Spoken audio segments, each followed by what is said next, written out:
ข้าวไม้เขาเจ้า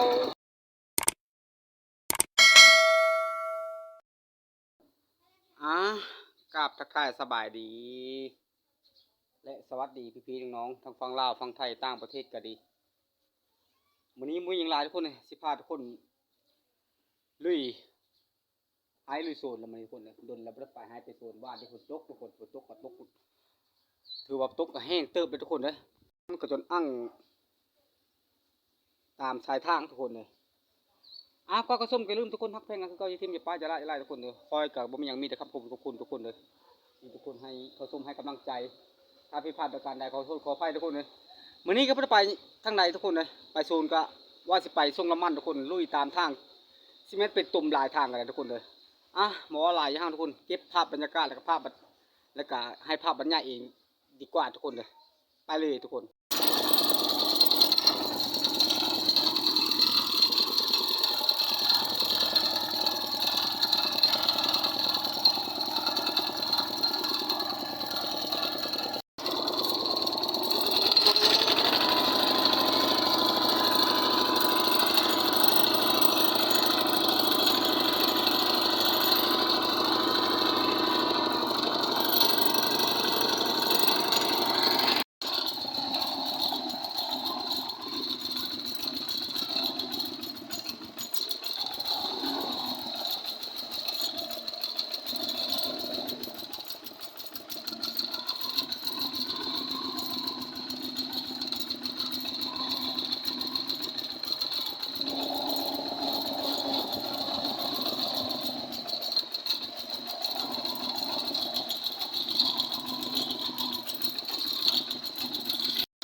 ธรรมดาทุกคนเอ้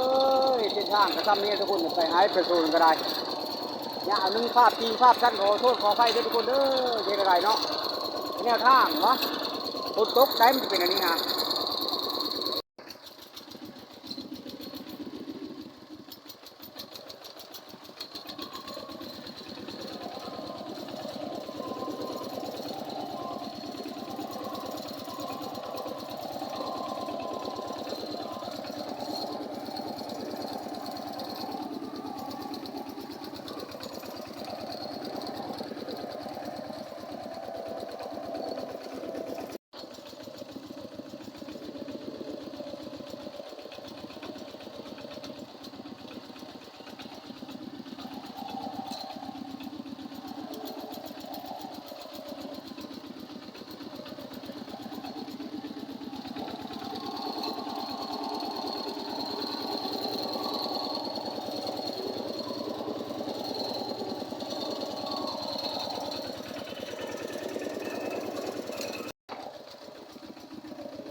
ให้ดินถุงเป็นห้องเป็นหูนเหมือนกับทางรถไฟทุกคนเอ้ยทางรถไฟโบราณเดี๋ยวเว้ย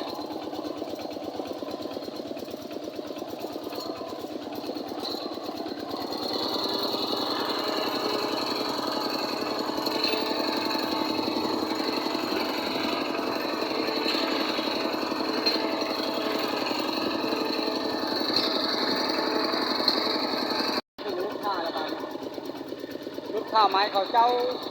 พูดแล้วก็ปั้นรถกอยบาทนี่แล้วรถกอยบาทออกไงทุกคนเลยไม่ธรรมดาทุกคนเอ้ยทางกัน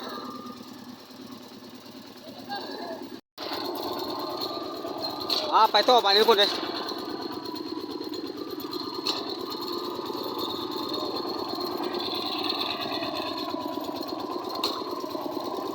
โอ้ย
นี่แรงหาเน่า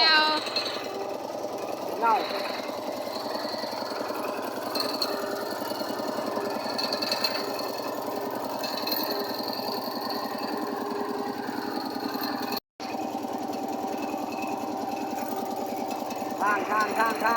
างลุยทางทุกคนลุยทางดำทุกคนว่าดินทุกคนทางไหนไปดูทางนี้ทุกคน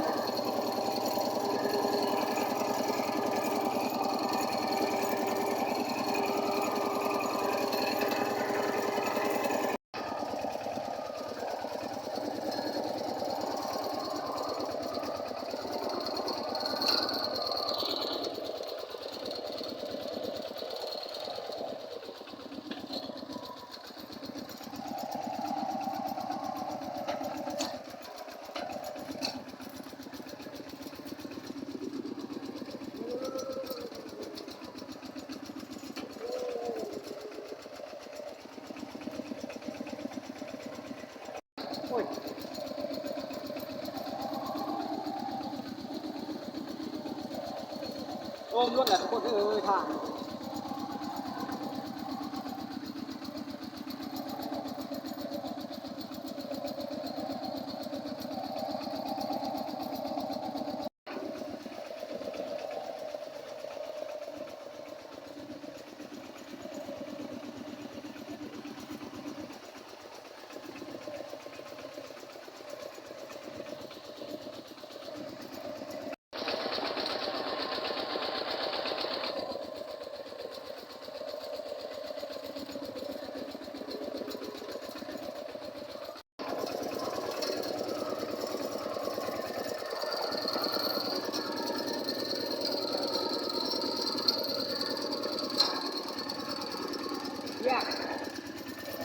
รถกระหรือไม่ดูกระ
อ่ะหอดทางเข้าศูนย์แล้วทุกคนเลยธรรมดาคนยังไงคนไหนเข้าศูนย์ก็ได้ทางก็ลำบากมาหนึงทุกคนเลยฝนตก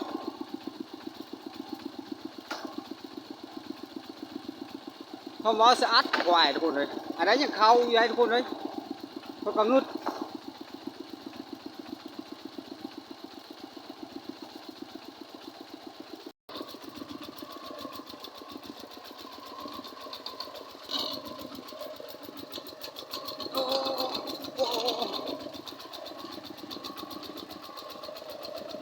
หายหอดศูนย์แล้วบานทุกคนเลย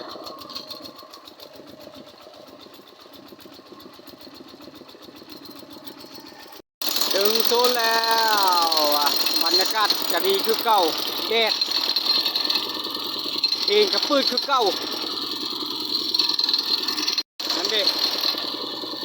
ปืนคือเก่าเองคอยทุกคนเลย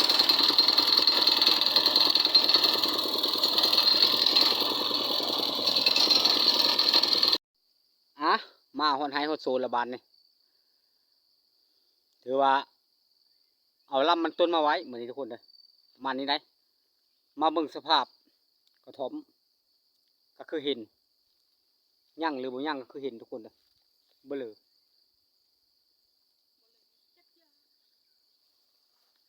อคลิปนี้ก็มาสำนี้ก็ถือว่า